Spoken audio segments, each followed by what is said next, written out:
First of all, thank you all very much for coming. It's very exciting. This is a great turnout. I didn't know how many people to expect. I'm sure I'm glad.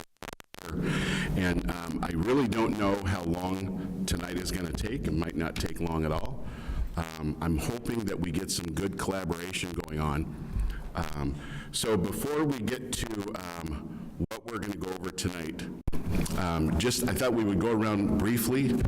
Just introduce yourself. You could say it's your time to give your introduction however you want to. So we'll go this way. My name is Bob McManus, Mayor of Marshfield. Does this work? Sean Quinlan, I'm the CEO of Prince Corporation and also a Mackey board member. Mike Fire, 1st District Alderman. Stephen Swain, 5th District Alderman. Rebecca Spiros, District 8 Alderperson. Tom Witzel, District 6 Alderperson. Chris Jackek, 3rd District Alderman. Diane Gallatin, Main Street of Marshfield. Nicholas Cullen, Marshfield Utilities General Manager and Mackey Board. Ann Daringer with Medsteve 2 and Main Street Marshfield Board. Danielle Weiner with Mill Creek Gardens, also on the Main Street Board. Keely Gomez, Executive Director of Main Street Marshfield. Josh Miller, Development Services Director, and staff person for the Economic Development. Tom Lee, Main Street Marshfield, 3 Sisters. Steve Barr, City Administrator for the city. Nikki Cloud, Marketing Associate, Marshfield's Convention and Visitors Bureau. Karen Olson, Business Development Director, Marshfield Chamber Foundation. John Schneider, Commissioner, Marshfield Utilities. Bill Penton, Planning Commission. Michelle Brown with the Marshfield School District, and I'm on the EDB Board. Ron DeGroll, I'm on the Economic Development Board. Bill Sandoval, I'm the Chairman of the Economic Development Board. Scott Larson, Executive Director of Marshfield Area Chamber of Commerce and Industry. That's awesome. I'm glad you all are here, and I'm hoping that we can get some good dialogue as we go forward. I'm glad that somebody is here from the school district. We called earlier to see if we get here, and we also had somebody that was going to come from the clinic, and due to illness somewhere in the family, she was not able to make it. But I think it's very good that you're all here, so thank you very much for coming. A lot of people said, why are we here? What are we doing? I believe that, I think right now, and so this is my whole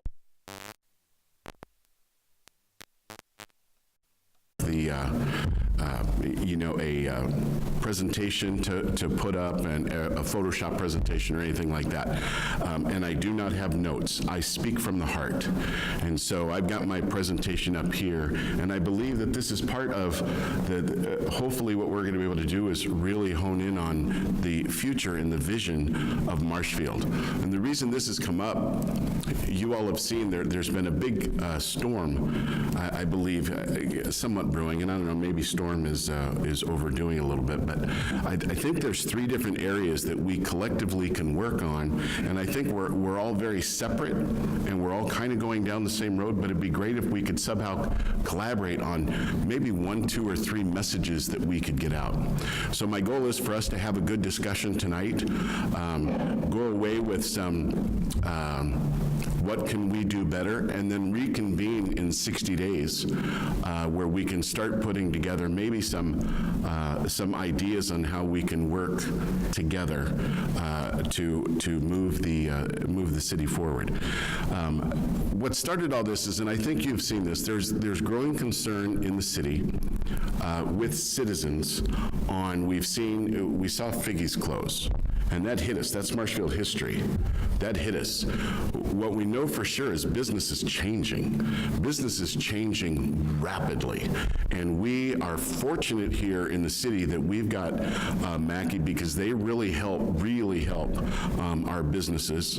And Main Street really helping drive those, the Main Street or our downtown businesses. Our EDB that really kind of comes up with some great ideas and really move things down the road where we need to be, but the citizens are concerned. And I think that we need to get out ahead of that from a messaging point of view, because I believe that there's big changes going on, and we're either going to be reacting to this down the road, or we can get ahead of it. And that's what this is about tonight. Of course, Figgy's closed. Then we saw Shopko. We saw that happen to Shopko and Office Depot. They closed as well. And I think many of us, if you really look at this, saw this coming. And so the whole thing I think that we need to be aware of is the business environment is changing, and it's changing rapidly.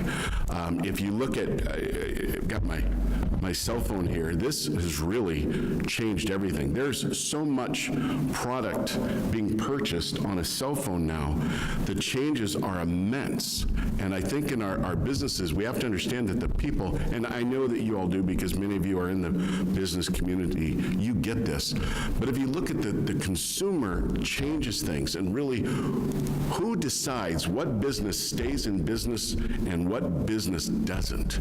And that is the consumer. The consumer chooses where they're going to go to shop, where they're going to go to eat, where they're going to go buy things. And with the internet the way it is now, more and more and more shopping is going that way. And I believe that we have to be prepared for it.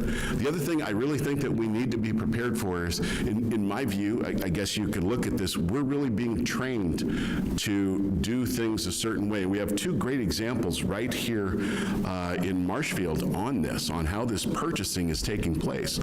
I guess number one would be if we take a look at Walmart. Now, if you look at Walmart, Walmart started this a while ago. If you look at the Walmart we have here, I don't know how many bays we have in there, but probably 15 to 18 bays where you can go check out. I don't know about you. I've never been in Walmart where there have been 18 people at the checkout line. But then what happened is they came in and now they have the self-service checkouts. And what you're seeing now is there's fewer and fewer people at the checkout line. And of course, those are all jobs. So there's fewer and fewer people and they have longer lines. So then the consumer is in there with all their goods and they say, do I want to wait in this line for 20 minutes? Or do I want to go over here and I really don't like the technology of using the checkout, but do I go try this? What Walmart knows, and many industries know, is the second they go try that once or twice and realize they can get in and they can get out, then there they go. Now they have been trained on purpose to go do it this way, and that means one less job. If you go, we don't have this here, but if you look in the restaurant industry, you're seeing it at some of these places. Red Robin is one of them that has it. Now they do all their checkout right at the table. You run your credit card and do everything right there. But guys and gals, it's even gone to McDonald's, and this is it's just amazing. And one of our aldermen, Tom Butke, he's not here. He's at a board meeting. He goes to McDonald's every morning. If you ever want to meet him, he's down there at 7 o'clock every single day. But what's interesting in McDonald's, it's even happened in there. They used to have 6 checkout lines at McDonald's. You would go in, you would order your Happy Meal and your whatever else you were going to get, your biscuits and your drink, and you'd go in, you'd pay for it, and off you went. That changed long time ago with Drive Up. Drive Up came through, and then that was convenient, but it wasn't convenient enough. So then, of course, now you can go into McDonald's and now they're down to 4 bays where you can have communication with people. You could talk to people to order the Happy Meal. But if you go in there, most of the time, there is only one person behind a cash register. But they've got 3 kiosks there. So now what you do is you go and you order your Big Mac meal and all these other things on the kiosk, no human involvement, and then you go over and get it out. Those are jobs. Now McDonald's has realized, as is Walmart, now, guys and gals, we don't even need to go into the store anymore. We could call ahead with our list from Walmart, and they'll walk it out to the car. Now, for some people, that's a great thing. If you're disabled or something like that, that's a great thing. But many other people are taking care of it. But at McDonald's, now you can actually, you don't even have to, people are in such a rush right now, you don't even need to go to the call-up window anymore. You could text in your order and then go park over in stall number 5, and they'll bring it out to you. That's a climate I think that we need to be aware of. And I think sometimes it's there, it's hitting all of our businesses. And what I'm hopeful is that we can get some sort of message to really hone in on helping our local businesses, celebrating Marshfield. Let's really fill up our local restaurants. Many times people leave to go out of Marshfield. We've seen this. I'm not telling you anything you don't know. And they'll go to restaurants out of town. How can we make them stay? I believe this one aspect of business is going to be very important, that we help our businesses. We help them through this transition because it's going to get more and more and more. I believe partly, and you know, where you stand on this is whatever, because we're not going to get political. I believe that when there was all of the issues there going on with getting minimum wage to $15 an hour, that puts many businesses right out of business. And so now to combat that, the businesses have just, you know, they've come out and said, we're just not going to do it that way. And so they get these kiosks. I think we need to be very, very careful about that. But our businesses, I believe that we can do, I'm hoping that we could come together and collaborate from all the different point of view.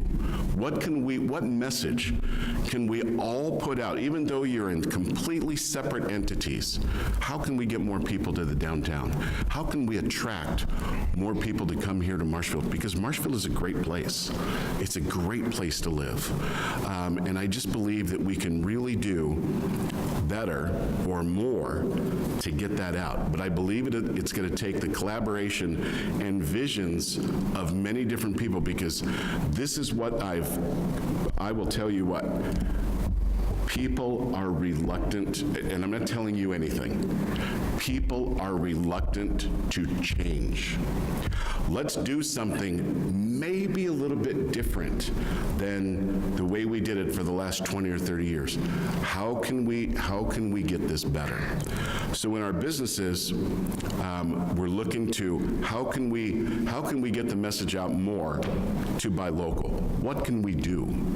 And maybe it comes across just in the messaging. So that's just it on our business. I'm very concerned about the business climate just from the consumer point of view, because, guys and gals, in my opinion, there is a complete disconnect between the reality of Marshfield's business and the way the businesses are doing versus the perception of what is actually taking place. It was sad when Figgy's went out of business from a historical point of view. It was sad when the people at Shopko, because of whatever their management did, they lost their jobs. But still, those people, when you're at your job, you identify. Many times we are with our coworkers longer than we're with our family. And so that's, you know, that is a very, very tough thing. It's a very tough thing to do. So that's one aspect over here. The other thing, there are local, thriving businesses. And this is what we don't talk about enough. And part of this is because we are conditioned, in my opinion, negativity sells. That is the big thing. Negativity will sell. But what we heard about the couple businesses that went out, but you know what we don't hear about enough? The celebration of the great businesses that we have here. Why doesn't that get the attention? It's just amazing. A good friend of mine, I did some public speaking for a while. Les Brown, I'm sure many of you have heard of him. Great guy. His story is phenomenal.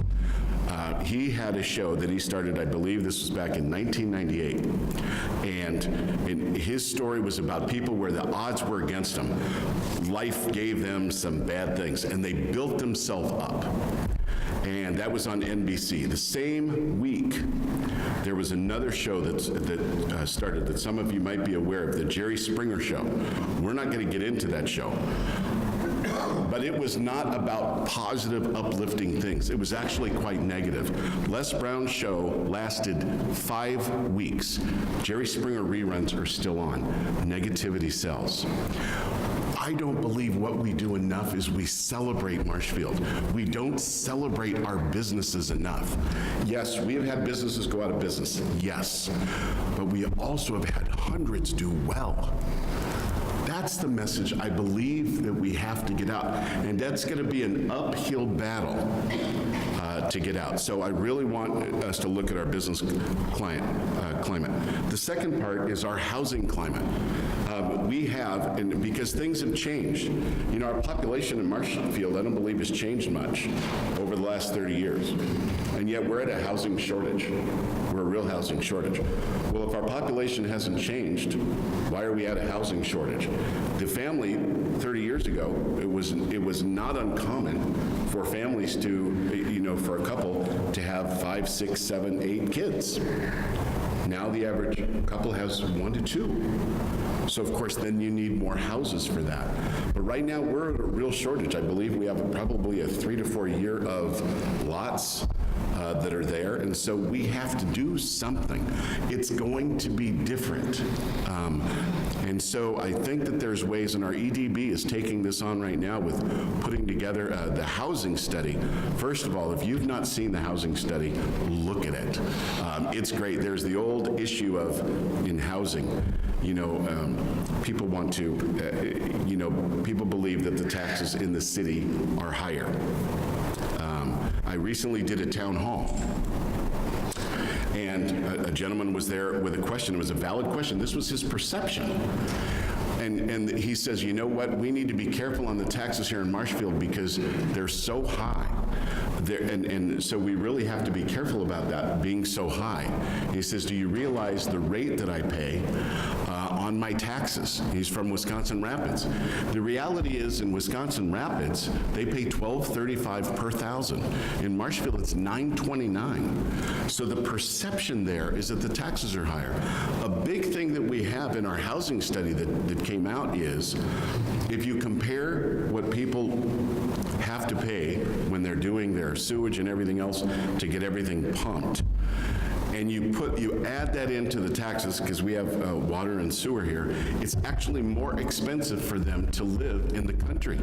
We have to do a better job of that messaging to get that across. Now, for the people that just want to live out in the country, because they want bigger lots, and they want to have, at the last council meeting, a gentleman came and he wanted to have potbelly pigs.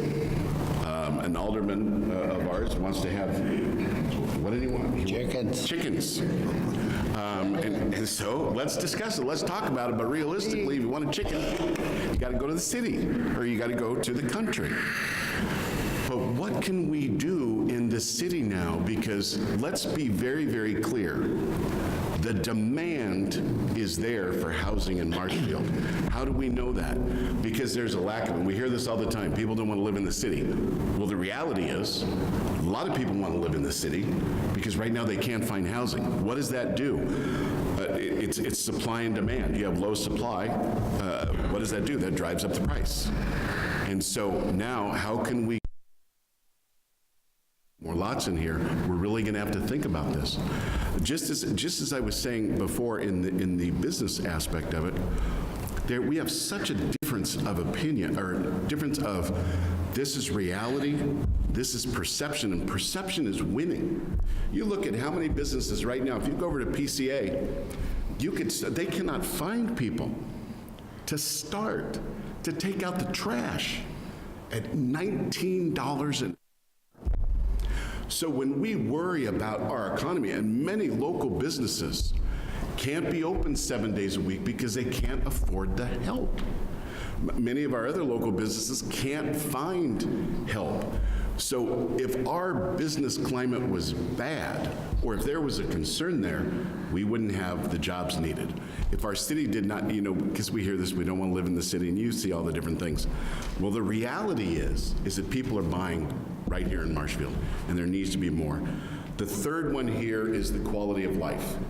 And the quality of life, meaning what else can we do? Right now, I understand there's been a plan in the work, not a plan, ideas in the works to build a pool for the last 20 years. I mean, at some point, you got to build the pool. At some point, you've got to be able to change. Now, pools are not free. We're going to have to think about how we can do that. It becomes a quality of life. We have more people coming here. And right now, the council has made the decision to, work on a fundraiser where right now the project is at $6 million. I believe it's going to be more because this bid or these, whatever it was done, I believe, a year or two ago, so it's going to be more. But we can't do it too small. The worst thing we could do is do something too small and not get it done. But imagine down there in that south end, right where Hefco Pool is now, if we put in a great aquatic center there, because we know this happens right now. You all hear it. People will leave here on a Saturday morning. They'll drive to Weston or up there to go to one of the other water parks. They'll spend the day there. Their economic development, they will go to their local restaurants for lunch. They will go to go shopping there, pick up some gas on the way home, and then they come back. Other people want to go to, they go to the cabin, right? And so maybe if we had some more quality of life here, it would be better. But here's the other thing. I believe that is just the messaging. We have a great quality of life. Guys and gals, look at our school system. It is an amazing school system. We've got, there's so many different things to do with the new Wenzel Family Plaza.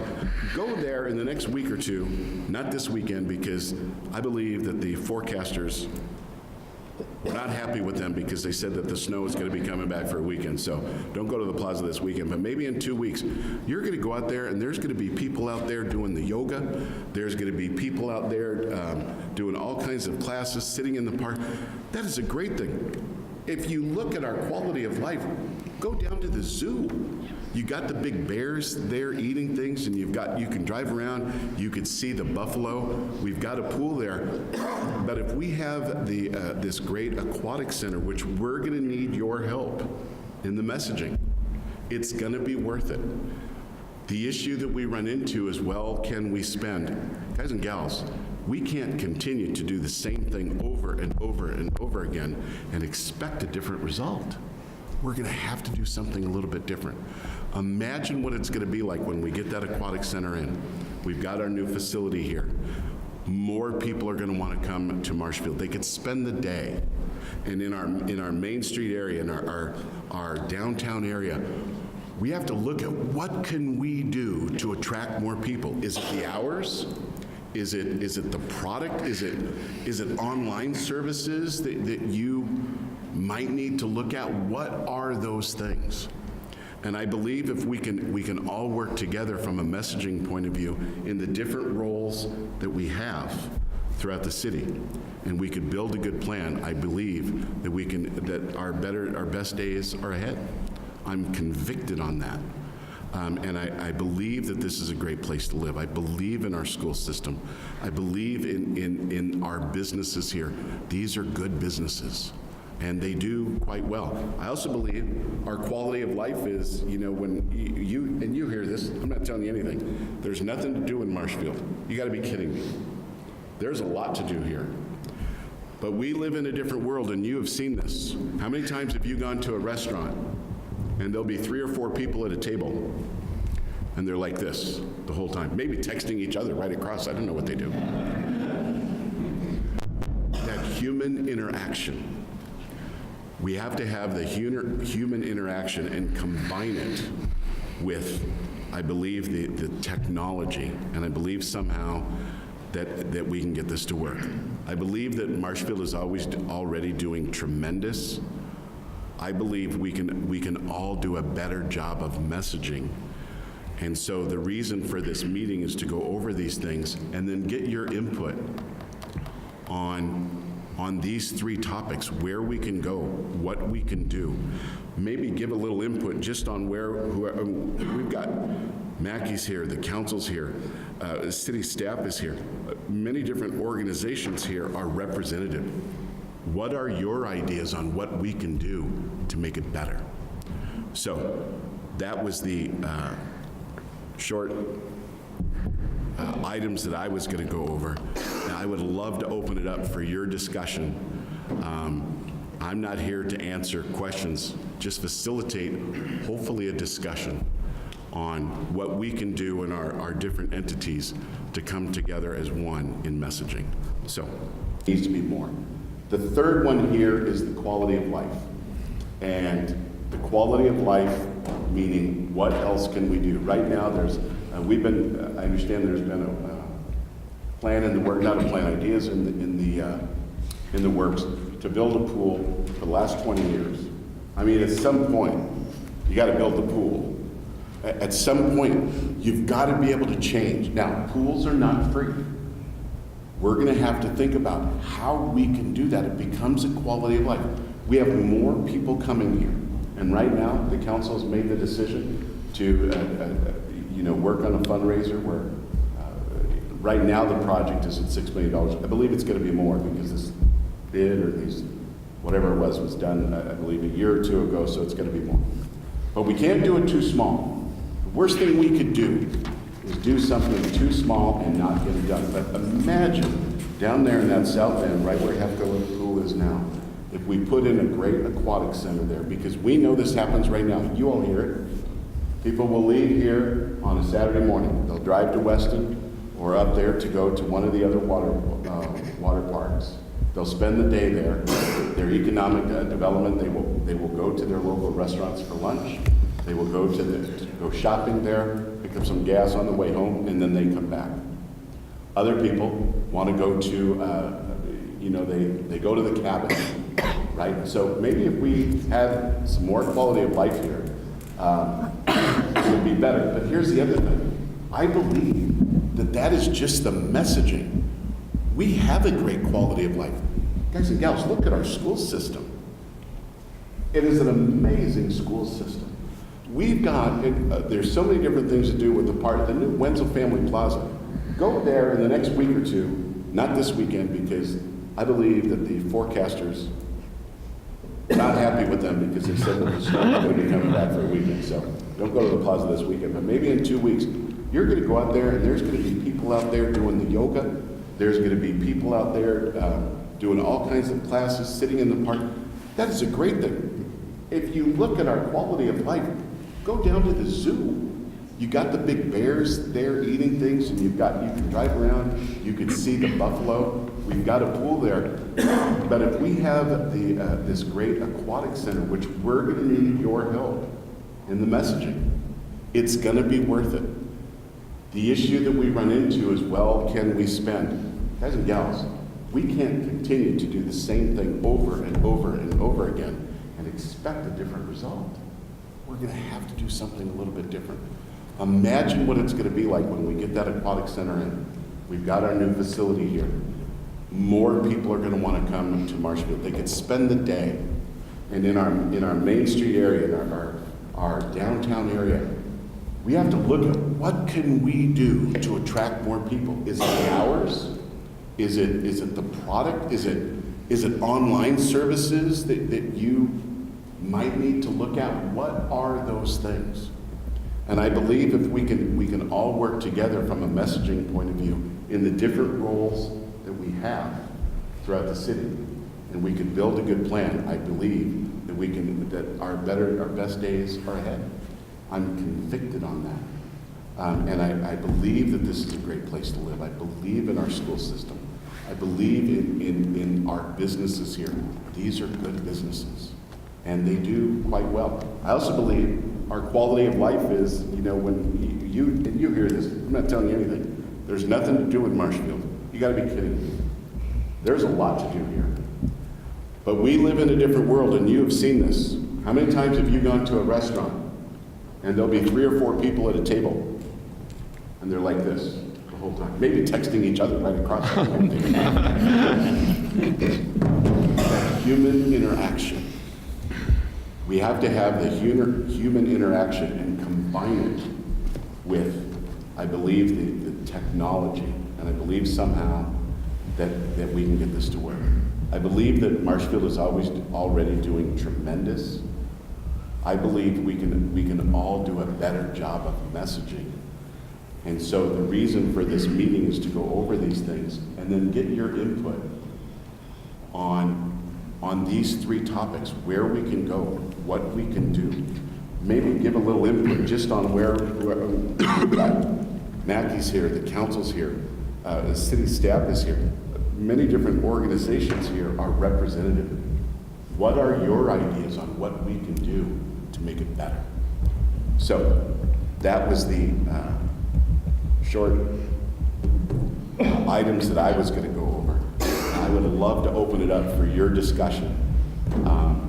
I'm not here to answer questions, just facilitate, hopefully, a discussion on what we can do in our different entities to come together as one in messaging. So, anybody like to go first?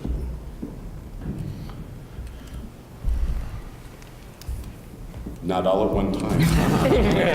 These microphones. I'll be happy to jump in. As it relates to, let me just say too, thank you for calling this meeting together. I think it's always good when we can all get together and communicate and try and come up with ideas that move the community forward. I share your concern as it relates to the opinion of the business climate here in the community. That's something I've expressed to not only my board, but a number of other people that I interact with as well. You're right, negative sells far better than the positive does. And having the store closures has, I think, had a negative impact on what the general population thinks of what's going on here in Marshfield. And the reality is the exact opposite. This is probably one of the strongest communities in the area. Our economy is doing very well. If I would say there's only one thing retarding the growth that would be even greater is the lack of workforce. And that's evident from the aspect that every business sector is looking for people. We held 2 job fairs upon the announcement of the closure of Figgy's, and those were in January and in March. The March job fair we held, we had 70-plus businesses participate in that, and they had 1,500 openings. That doesn't sound like an economy that's struggling. The only struggle is how to find enough people to continue to do more work. And those positions weren't just one type. They ranged from professional positions to seasonal part-time, all the way in between. So there is a lot of opportunity. The other aspect, too, is we have to look at, there's some opportunities presenting to us. Yes, we never want to see something like Figgy's happen. That's a long, as you're right, a long history here in the community. But there's already 2 new business opportunities that have come from that closure. Their 2 main facilities now have offers on them, so there's local companies that are looking to turn those that disappointment into a greater growth here in the community. So that's what we got to look at now too with the Shopco and the Office Max opportunities, is that those are going to present opportunities for us to redevelop those sites and create something more and better in those sites than coming forward. And that's a great opportunity for all of us to come together. We've talked about the city, Mackey, the realtors, other groups getting together and starting to plan as to what's going to be the best way to go about redeveloping those sites. What are great opportunities for taking place in those sites. So that is going to be something that is an opportunity if we can take advantage of that opportunity presented to us. As it relates to the housing climate, yes, there's a great need of that. And as I mentioned, this ties into the lack of workforce. We have to attract more people to this area. One way to do that is we have to have places for them to live. We can't attract more people here if we don't have places for them to live. So there's a great opportunity for us to generate more housing opportunities for that. There's initiatives going on at the state level, at the region level, that will translate into the local level of promoting basically a marketing campaign to attract people, not only to Wisconsin, but to central Wisconsin and then to Marshfield. And those are projects that we're involved in. We're working to continue to develop further initiatives with that. And one way to help that is to have the housing so that when we do get those people interested in coming to Marshfield, there's a place for them to live, because we know we got the jobs. The jobs are here. The other aspect then that will lead me into your third point, quality of life, and if I could change it just a little bit, I'd call it quality of place. With that quality of place, we need, if we're going to attract people in order to help us to fill the jobs and continue to grow our economy and see our businesses prosper, we need those amenities in the community that will attract people here and cause them to be residents. Part of that is the work that the CVB does with attracting visitors, because the first thing to a new resident is they're first a visitor. Then hopefully they're a resident. So the more people we can attract and visit to here, the more opportunity we have for those individuals to be residents of the community. Other quality of life or quality of place amenities that we have, yes, those things such as the pool, Wenzel Plaza, the good schools, having those opportunities, dining options, shopping options, those are all things that will lend itself well to people considering this an attractive place to live. A lot of the studies out there are millennial generation, so the surveys and studies say typically make their decisions on where to live first, and then they figure out where they're going to work. So if we're going to be attractive to that, and that's the largest population's demographic out there, we need to make sure then that we're meeting the search criteria that people are looking for when they want to settle here in Marshfield. So yes, I think there's great opportunity. I think we're doing a number of things together. We're trying to all work together on things so that we're not creating duplication of effort, but rather enhancing what each other does. We just need to be continuing to have these communications so that we're moving forward with that same shared vision. I know coming up at the Business After 5 next month is at the American Legion. Is that correct? Yes. And there's 4 businesses there celebrating 100 years. Correct. They're one of them American Legion. Who are the other 3? Forward. Who are the other 2? Noon Rotary. Yep. Who's that? Noon Rotary. Yep. Noon Rotary and Merkel Electric. What a great thing from a messaging standpoint.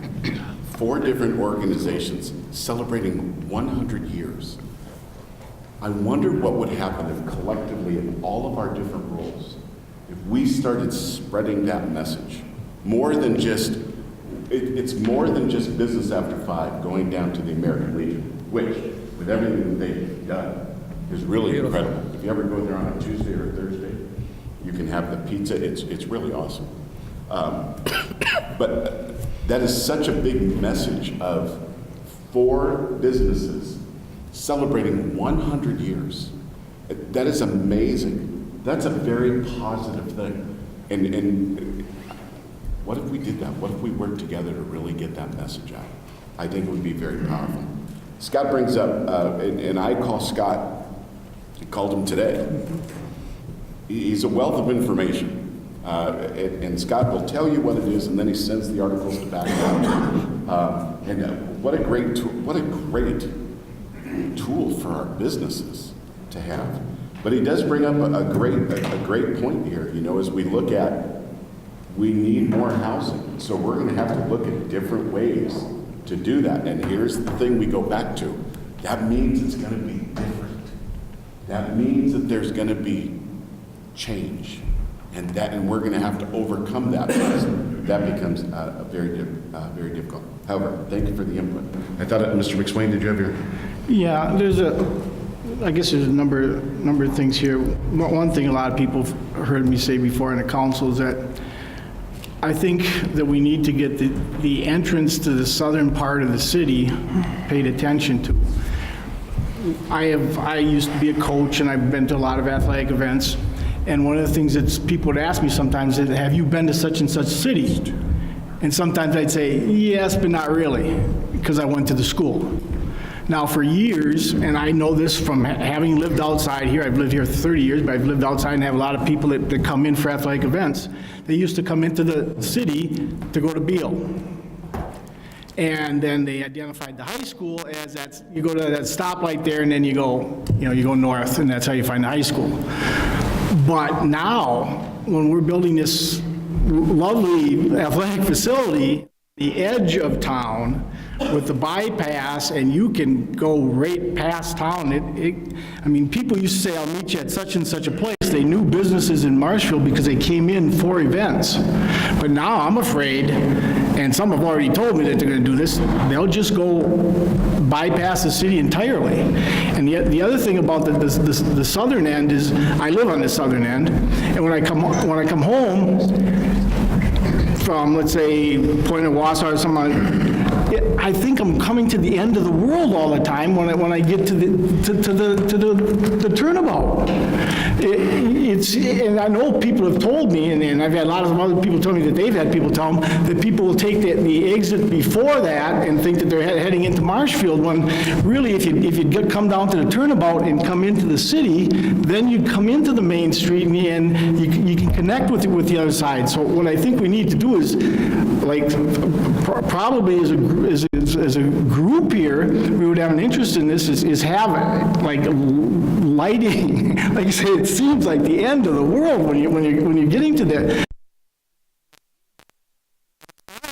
Say this is the introduction to the city, and when we get this pool thing, a lot of talk has been made already about this entrance, but it's an entrance to the city too, and people are coming from the airport, and this is a lot of times they come in this way, and that's when they see the city. If we can make that whole entrance to the Wildwood Park, and the whole, there's a lot of stuff goes in that park, and there's a bicycle trail that starts there and can go all throughout the city, and you know the lovely zoo, and it's getting better and all this kind of stuff. If we could maybe light up those ponds, I mean, there's commercials, organizations that have ponds, they have lighted, fountains that go on at night, even when they're not open. If we can do stuff to make that attractive.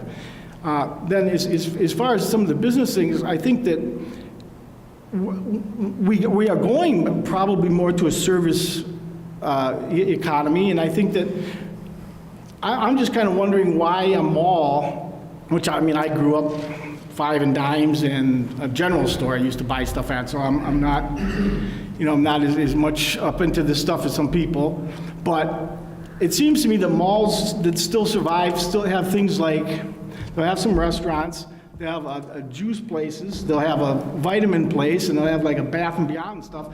This is all kind of like spa-like stuff.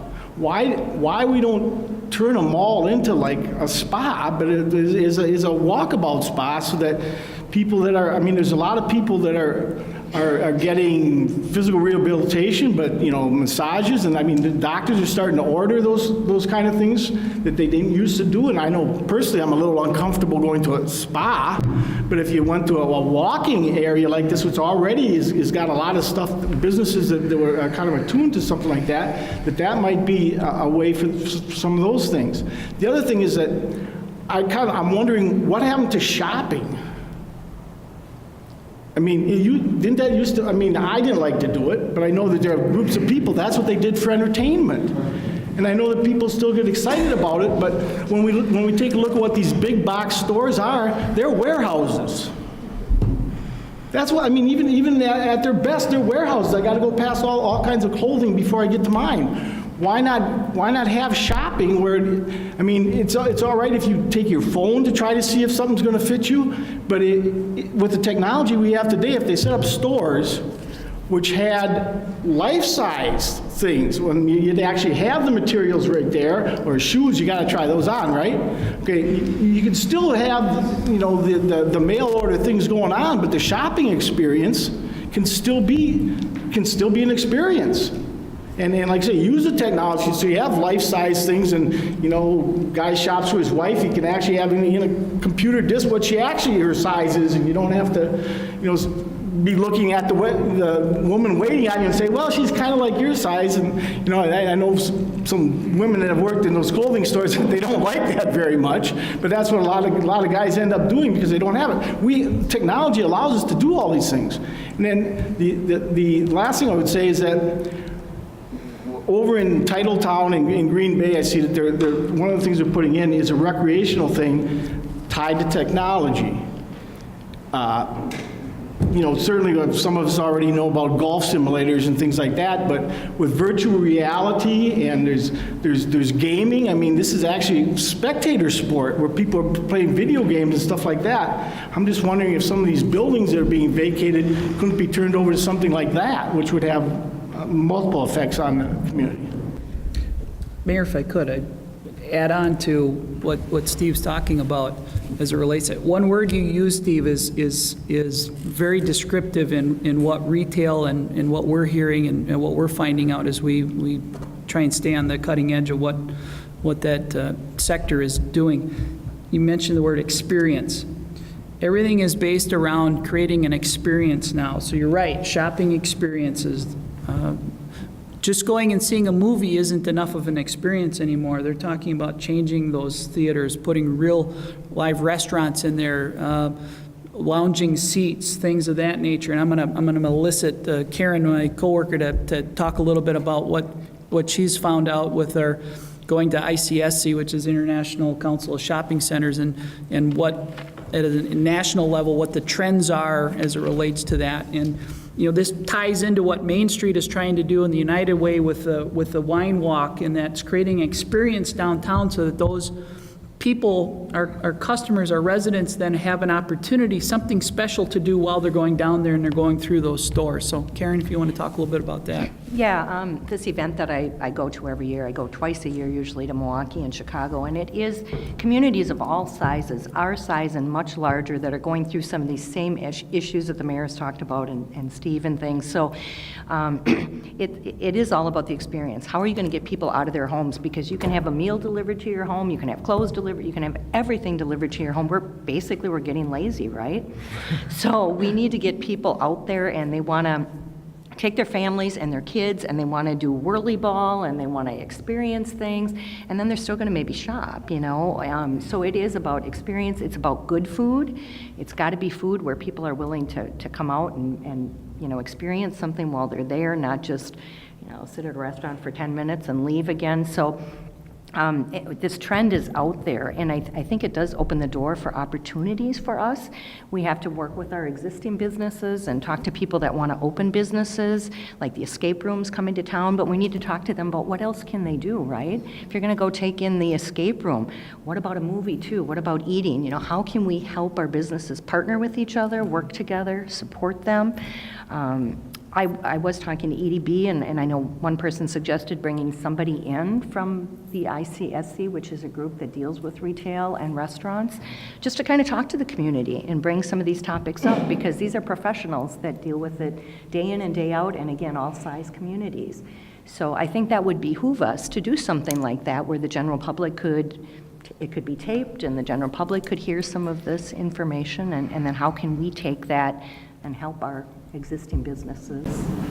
I think you all hit a great point, and then I'll get to you, Chris. It is about the experience. If you look about it, why are some restaurants full and others aren't? The food is one thing, right? You can have a burger, and it's got to be a good burger, but there's an experience when you go to some establishments. There's just an experience, and you will go there for that experience, and everything else is kind of a side message to it, and I think that's a very important thing.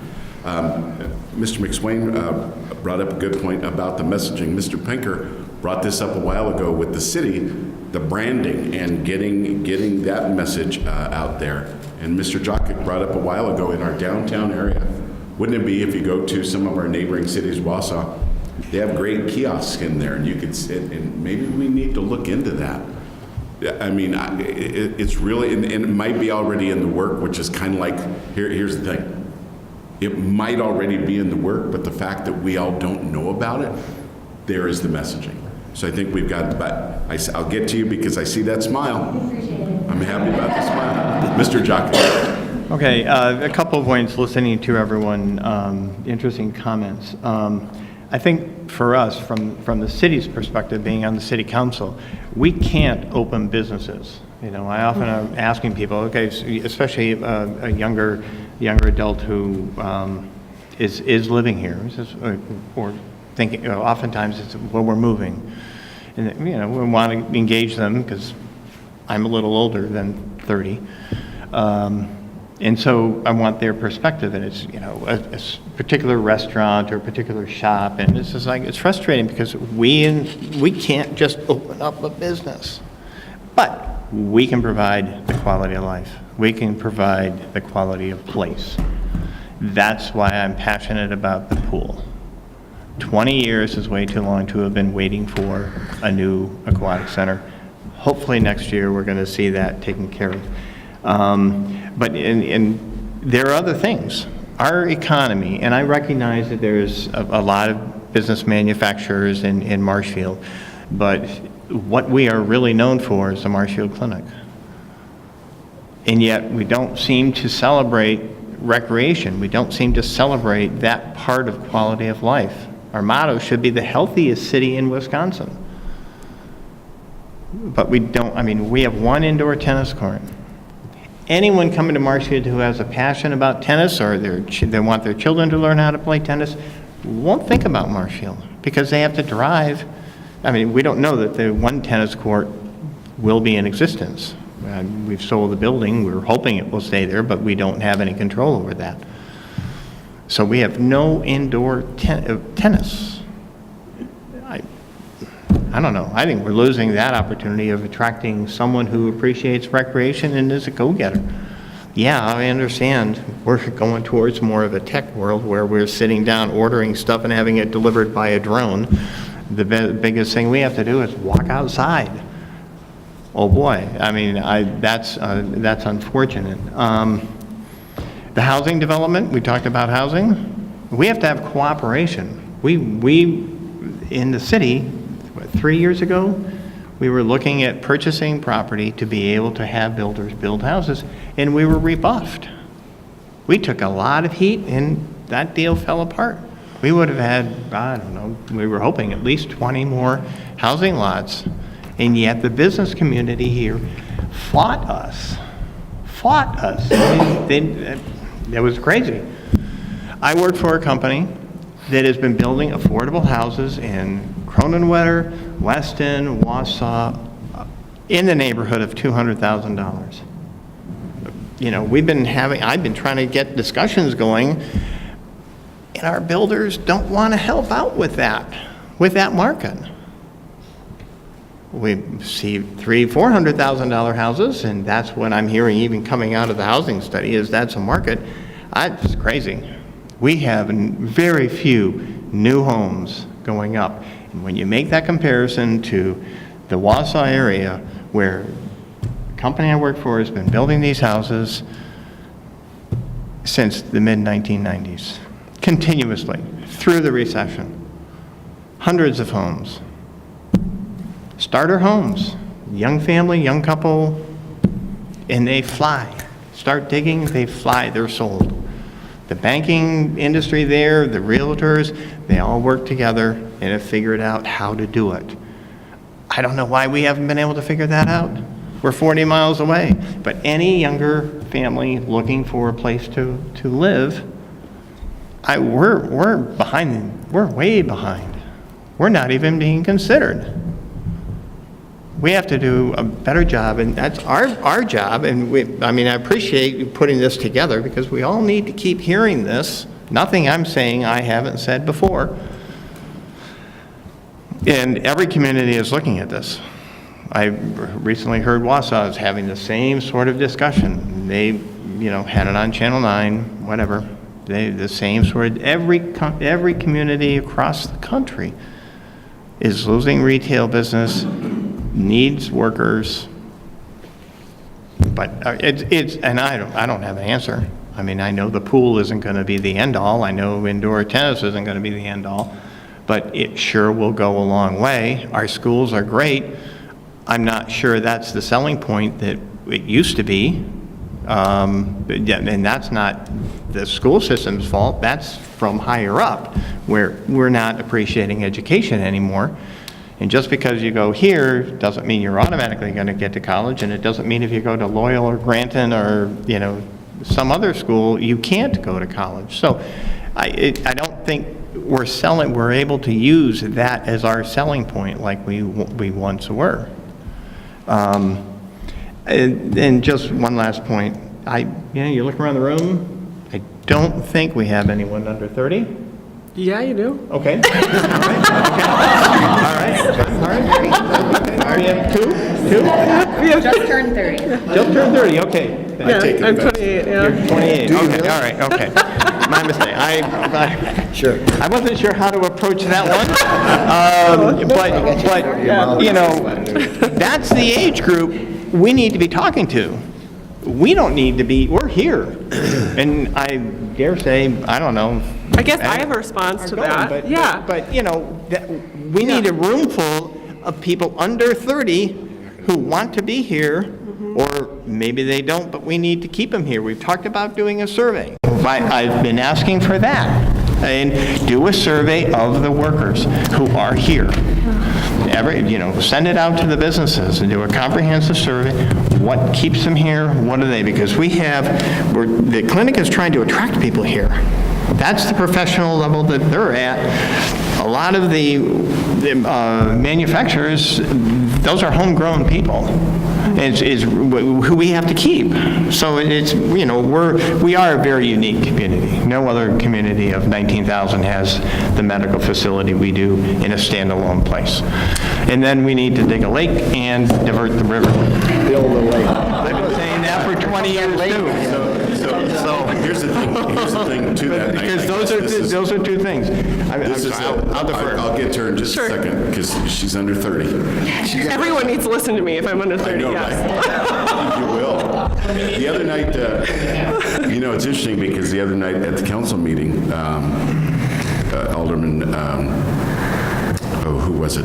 Jason Zaleski, when I talked a little bit about, I went over some of these statistics and whatnot, and he was saying in his house, his kids, he has packages showing up all day long because the only way they buy is online. They don't enjoy the experience that you're talking about. But the other thing, Chris, that's very important is why I think this is so important is because a concern that you had, a valid concern, is why are we doing this, what's taking place? And yet at the same time that this is going on, the EDB is taking a lead on getting together with builders and realtors. So exactly that thing, putting together somewhat of a plan on what it is that we need to do. Let's hear their concerns. And that is part of, I believe, what we all need to do from a better point of view is to hear those things, because I believe it's important. Please, and then I promise I will come in. Sure. Please. So I grew up in Marshfield, and my husband did as well. And we moved. We went to college in Milwaukee, and we both lived overseas for a while, and we lived in other states then after that. And Marshfield, we came back. It was a decision for us to invest in the community that invested in us when we were younger. So we have a business here, Mill Creek Gardens, and you talk about the experience. That is something that we are working so hard to get young families to want and learn about the experience they can have at our business. It's about making memories. And you talk about messaging. I think of that a little bit differently. My perspective is it's storytelling. So it's, we all know the good storytellers in our lives, and we love talking to those people because they're either going to make us laugh, they're going to make us cry, they're going to make us feel something. They're not just regurgitating facts that maybe we already know or maybe we're not interested in. So storytelling in a business or in an organization, that's like the grunt work. Like that is thinking about something that's so ordinary to you, but to someone else, it's totally unique. And it's something that makes them stop and stare at a photo on their phone. So, I probably spend more time on Instagram than many of you, but I also know like there are people that I feel like are in my life, but I've never met them, but they tell me a story every day that either encourages me or tells me, like, solves a problem for me. And that's what storytelling can be. You think of all, like, how a story goes, there's always a conflict, there's always something that isn't right, but then we always know the resolution of the story. So in terms of messaging, there has to be, like, this happened that wasn't right, that was as negative. We talk about the negativity. Yeah, that definitely sells. You know, it's sometimes really fun to complain. But then what goes after it? You know, what is the resolution, right? So I think like the CVB, they just started an Instagram that has really done, I think they're doing a great job. Like the photos look good. And that's the big thing. Like the story is words, but it's also like, what are the words that come in my head naturally when I look at that image? So I think messaging is great. Storytelling is like, that's a personal thing. And that's, I mean, we all live in Marshfield. This is our community. The storytelling, that's the personal thing, the stories that we can tell about Marshfield. And what a great story that you grew up here, went to Milwaukee, and then went wherever, and then came back. I believe that's a very powerful story that for other people to do. My wife, she's originally from here. She fell madly in love and moved to California for a while, and then the draw to come back was a big one. The draw to come back was a big one, and I think that's part of we should celebrate that. Sometimes, yeah, we go away, but the draw to come back, I think, is huge. What would happen if that was the message, or that was the experience, or we told that story? Please. I have a few points, and I apologize, Matt McLean, our director, couldn't be here tonight. He's in Rice Lake promoting Marshfield for a convention that's going to happen next year at Hotel Marshfield. So. Can you put that mic a little bit Yes. closer to you? Yes, I can. So yeah, to your point, storytelling, and I can't share specifics tonight, but the CVB has been at work for a while on doing some branding work for not just ourselves, but the city of Marshfield that really lets everyone tell a story, whether it's about workforce or downtown business, all aspects that it fits really well in. And I think it would just be great, and I'd love to share more, but we've already spoken to a few partners already with the city and Main Street Marshfield, and soon the clinic and Historical Society, all these wonderful players that make our community so great to live in. But wouldn't it be great if we could all speak with one voice as, you know, being proud of what we are. So we're going to undergo some branding. We're going to revamp our website, and we. But that's not the point. The point is, I would really love if we could stop living in our silos and just be more generous shares of information. That's one thing I hate to hear. There's nothing going on in Marshfield. I hate it so much because I know differently. But more people need to know differently. And we need to be more assertive with reaching multi-generations. Some people only look in the Hub City Times for things. Some people only look at their phone or Facebook, and that's a reality. And we can't just say, well, I dropped a flyer off, we're good. No, we need to talk and spread messages on social media. We need to contact all those different areas. And, you know, yes, it'd be wonderful if our website could be a central location for all events, but realistically, that's not going to happen.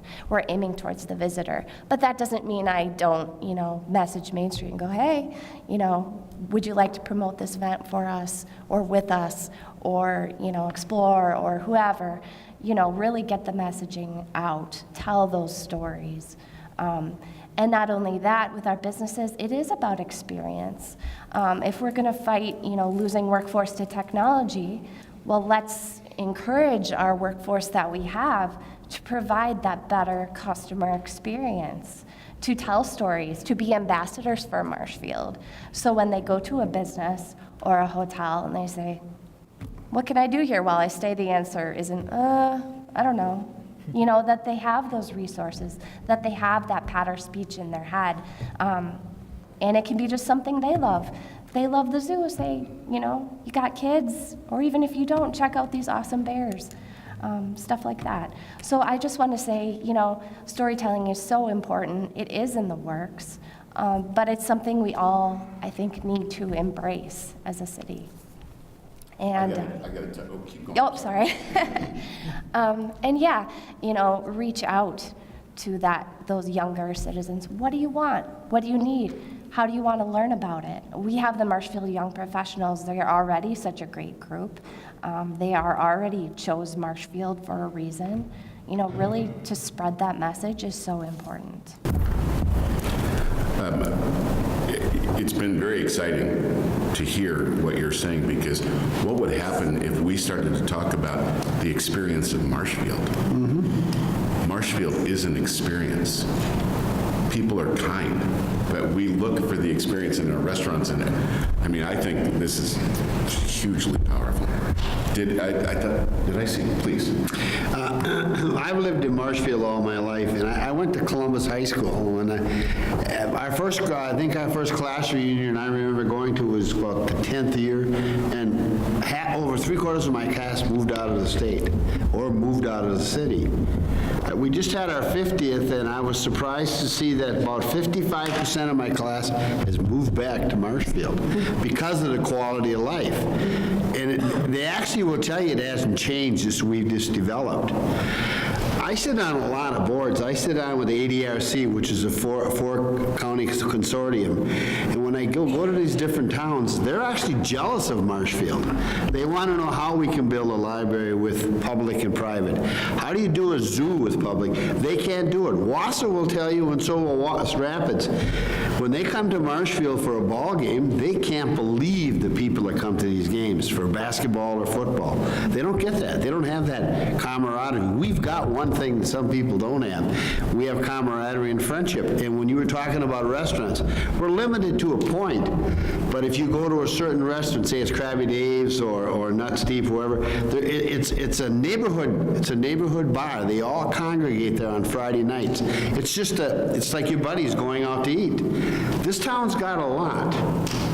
But there's also negative. You got to have the people to say we don't have anything. And a lot of people are down on the clinic and hospital right now, but they're in transition. It's going to be tough for them. They can't find help either. So we have to give a positive attitude to this of Marshfield. I've lived here all my life, and somebody says, well, we don't have the Buffalo Wild Wings, we don't have the Red Rooster, we don't have all these. Well, we haven't got the demographics to get them. You're not going to get that type of a restaurant here because we don't have a demographic to cover it. We sell what we've got and we'll be just fine. We have to sell what we have, not what we want.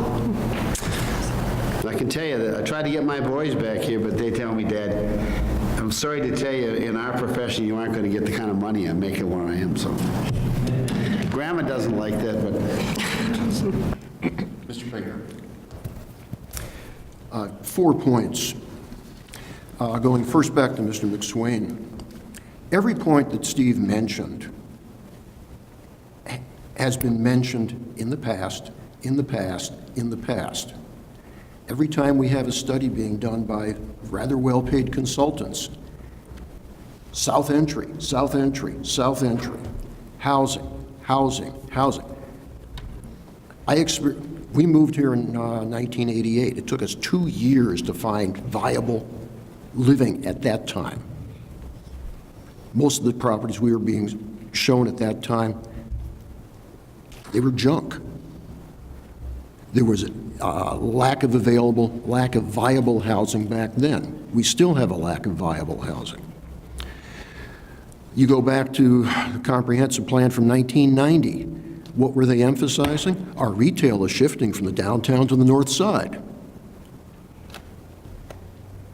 We're now in 2019. We still don't have, at least what some people consider, a viable, active downtown.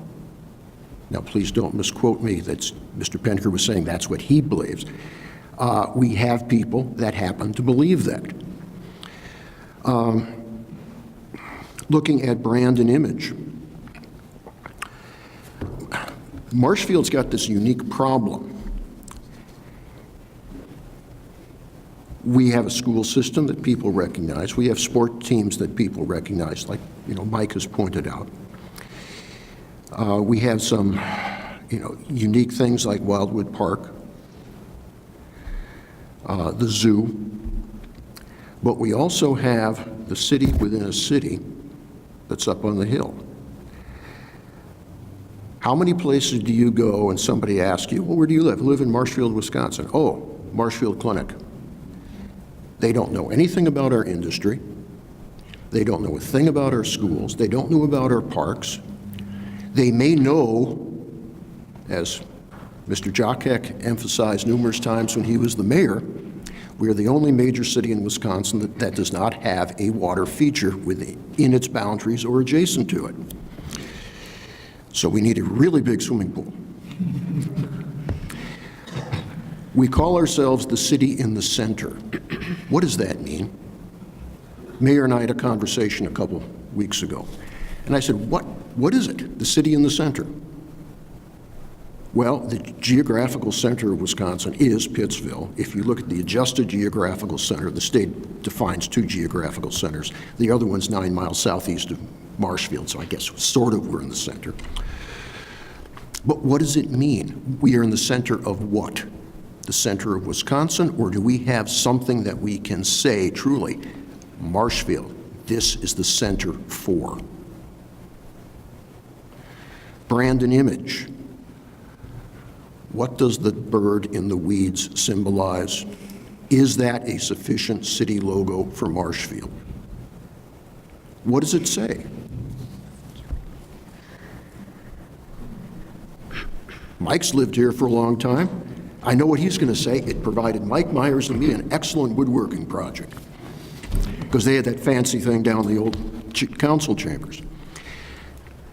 But how do we sell Marshfield by image? We can have the image of this is the place to be, desirable place to be, but what name image do we have other than Marshfield Clinic? That's an overriding thing. We were up in Superior a couple of years ago, and we went to morning mass at the cathedral. And afterwards, they happened to have good reason to go to mass up there. They had donuts and coffee and milk afterwards. But as with travelers, somebody asked, where are you from? Oh, we're from Marshfield. Oh, you've got a big hospital there. That's somebody in Superior. They don't recognize that we have a major trucking company.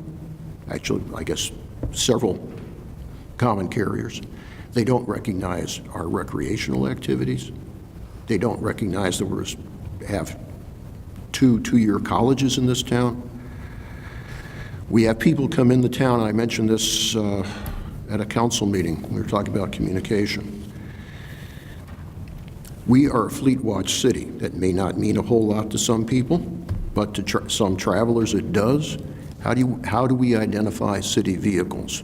We have a nondescript city fleet. You can figure out who the fire department is, you can figure out who the police department is, and you can figure out Public Works.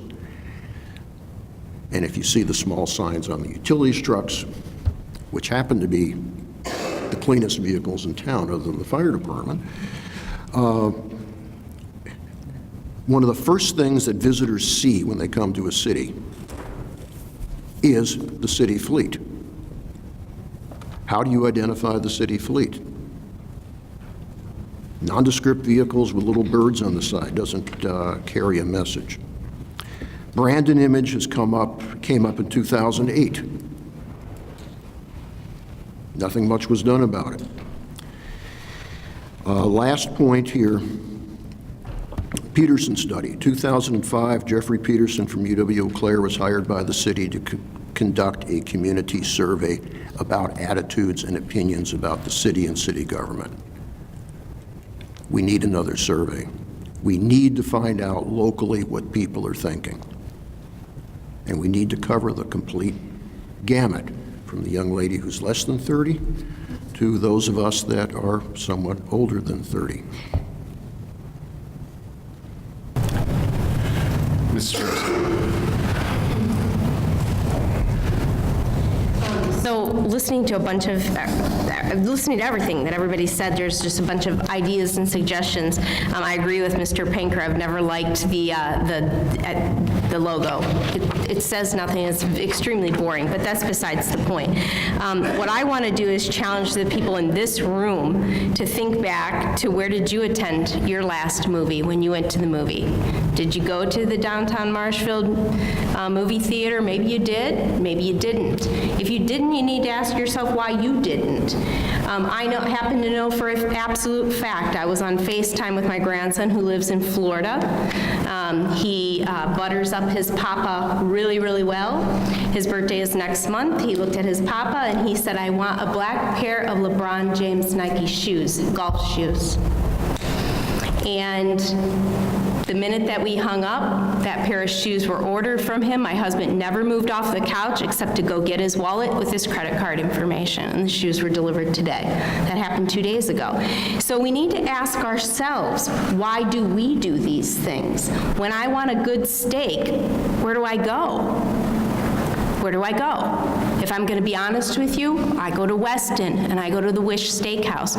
So I think, just amongst our own selves, we can talk and we can think of things, but we do have to ask ourselves, why do we do it? Where do we go?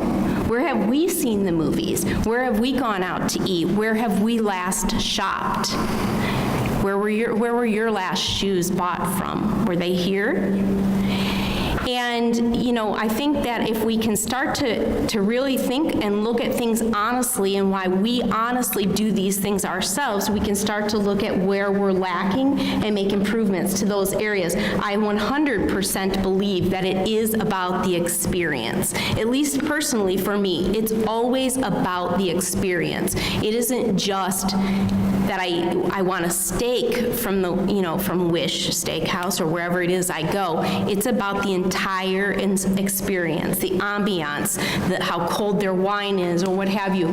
So I think that we need to relook at that. In addition, there's things that we can't change. People now work 10, 11, 12 hours a day, and that's why they shop online. Let's be honest, because it's quicker. Your days are shorter. You don't have as much time to run and go shopping. So we have to look at things that we just can't change.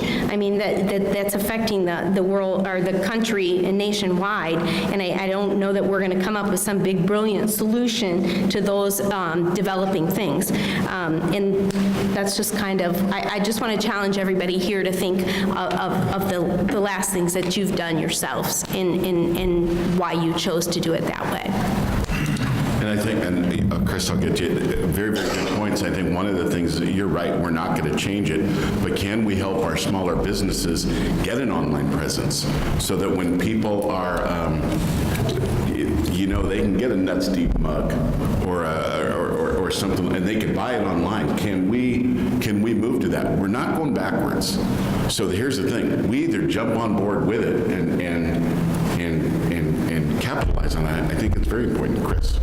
I mentioned this is an older crowd before, but piggybacking on what Rebecca said, can you hear me? Oh, there we go. Okay, sorry. Piggybacking on what Rebecca said, and looking at what we do, one of the ideas I've had is, okay,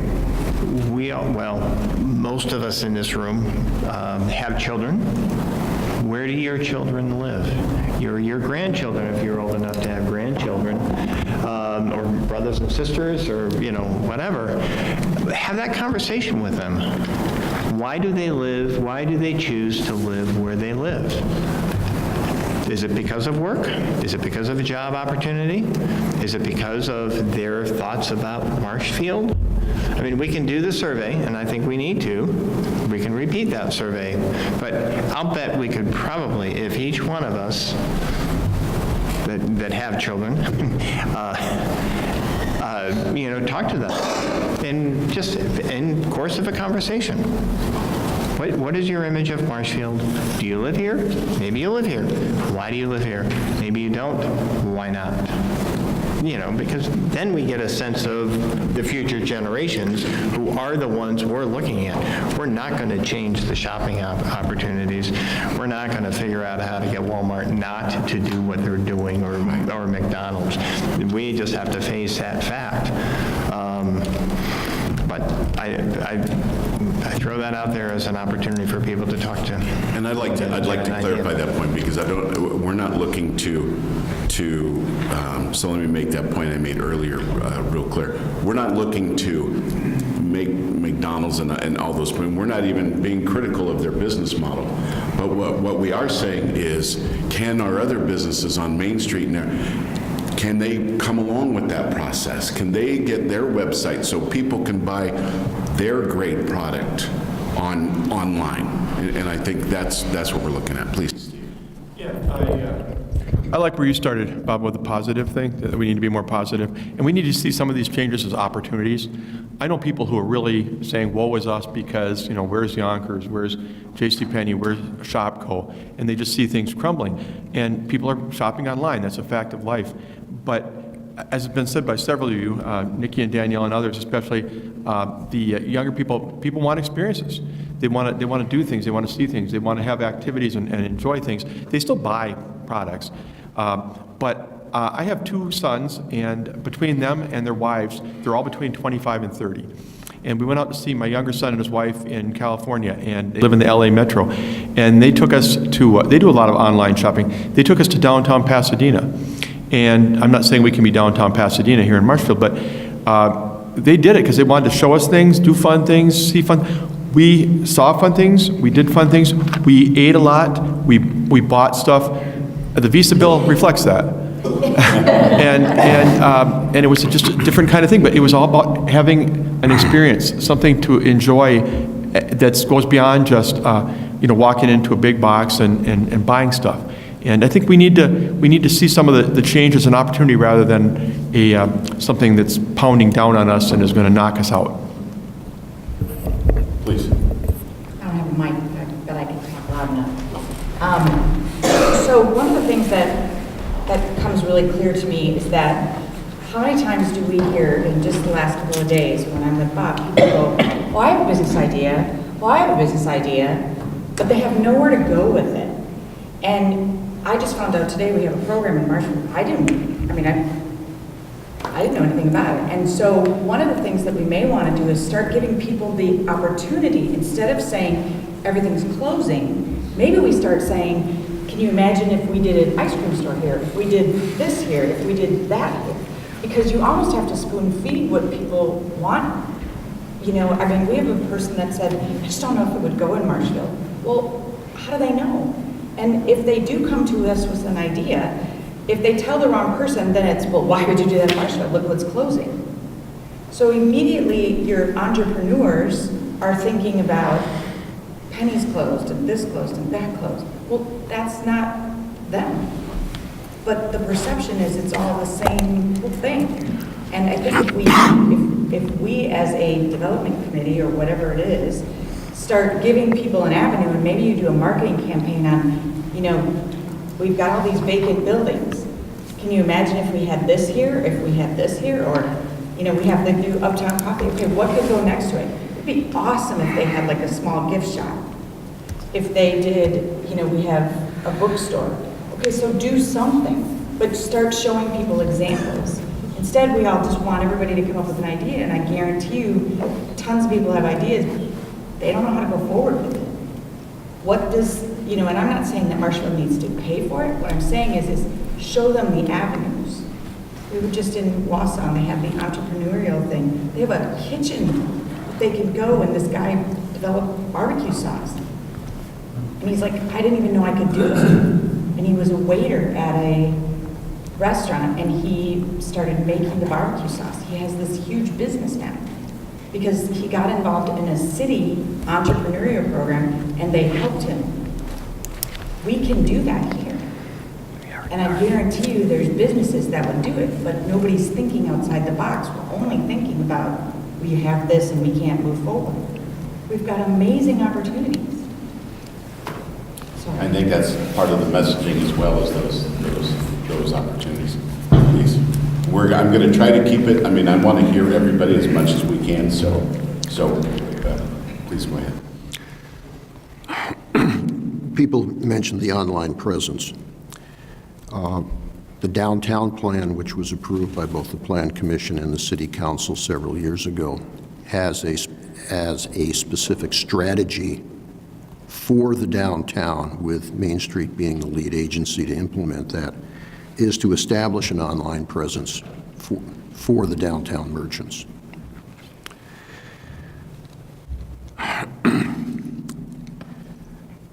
The Incubator Facility is an interesting one because McDevco's had one for years. Scott could probably tell us how long they've had it. We don't have one. It's been talked about. It's a great opportunity for entrepreneurship.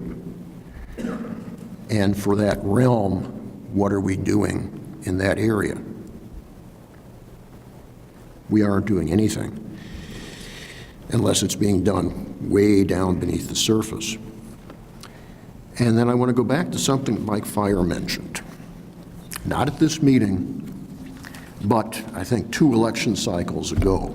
The newspaper asked Mike, what's the biggest problem facing the city of Marshfield? And Mike said, communication. The biggest problem. Everything we've talked about tonight basically comes back to communication. And how are we going to effectively communicate? And that's both internally and more globally. How are we going to communicate, effectively communicate to our residents, to our market area, to the region beyond that? Several years ago, Rhinelander had television commercials on Channel 7. Do we ever see television commercials about Marshfield? We're in the broadcast area of Channel 7, Channel 9, Channel 13, Channel 12. Do we ever broadcast ourselves to those folks? That's communication.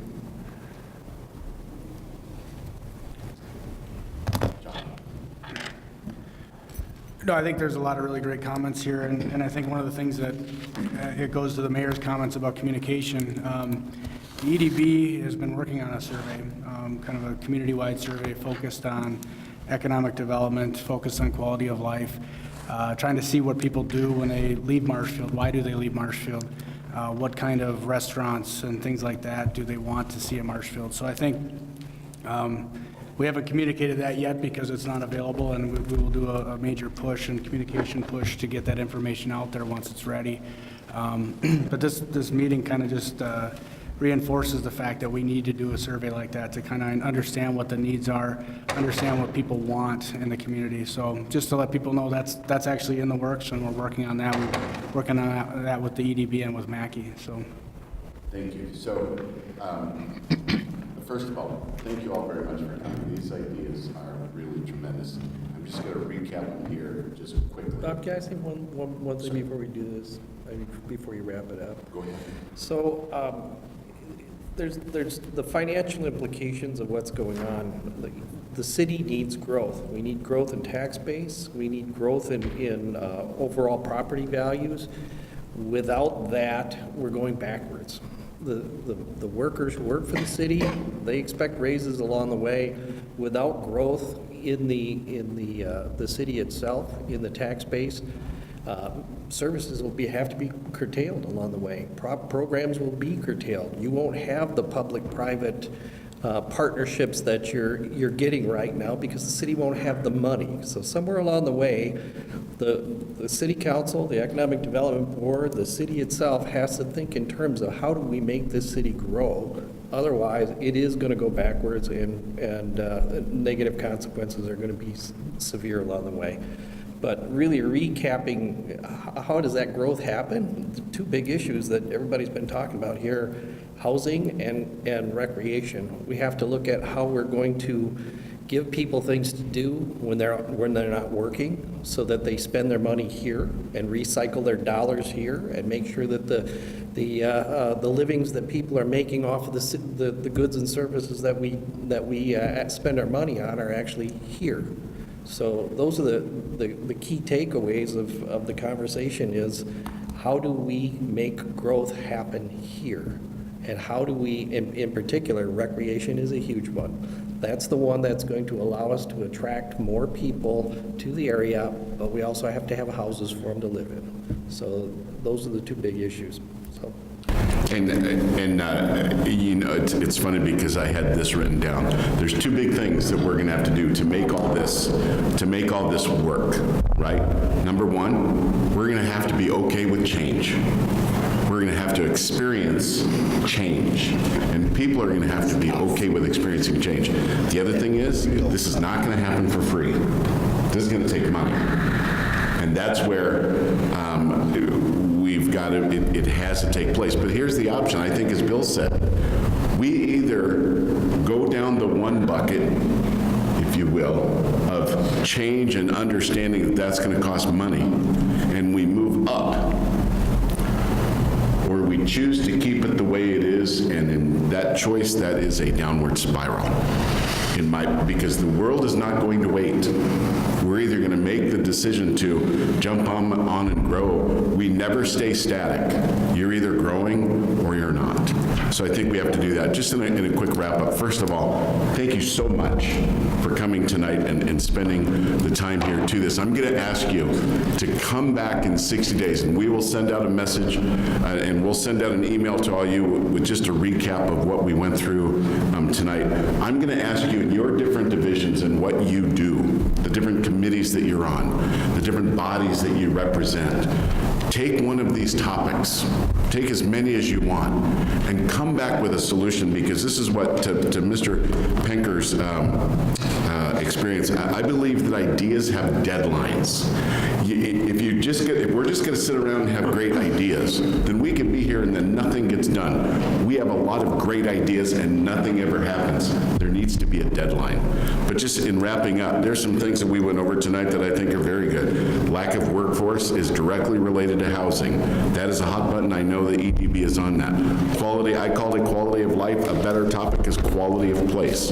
The entrance to the city, the kiosk in downtown, that might already be working on. Messaging and storytelling is a huge thing. And then all of us speaking with one voice. Our voices, your voices they're loud. And I believe that staying positive to that is a very important thing. I love the whole thing that we kind of discussed, the experience of Marshfield. And the city would love to interview you, to hear that experience. And imagine if we started bolstering it more. The experience of going to 2.5 Cups and getting their big old cupcake and all the other stuff, or going to Nuts and you get all their different drinks and all the different. What about the experience of going to these different places? I don't know if you saw this before, but Nuts, and I'm not just going to one business, so I love all of our businesses, but they've got this huge hamburger. It's like 3 feet wide. And I mean, that's an experience. The experience after that is, rough, but just the experience of going there and sharing that burger, it's created an experience. What would happen if we all went out and we all talked about that huge burger at Nuts? I guarantee you more people. I'm going to ask each and every one of you to reach out to 2 people to come as your guest to the Business After 5. Imagine if we did that. 4 businesses celebrating 100 years. Man, if that's not a party, then I really don't know what is. Just bring 3. Be an overproducer. So we're going to get this out to you. I hope you will come back in 60 days with some good ideas on how we could do this. If we come back in 60 days and we could spend another hour and a half and we can get 1 or 2 things that we can all agree with and then move forward, then we could put a deadline to an idea. Imagine if we can implement just 3 to 4 ideas a year. We're not going to change the world tonight, but maybe we are. Having said that, thank you so much for coming. Your input has been invaluable. Thank you.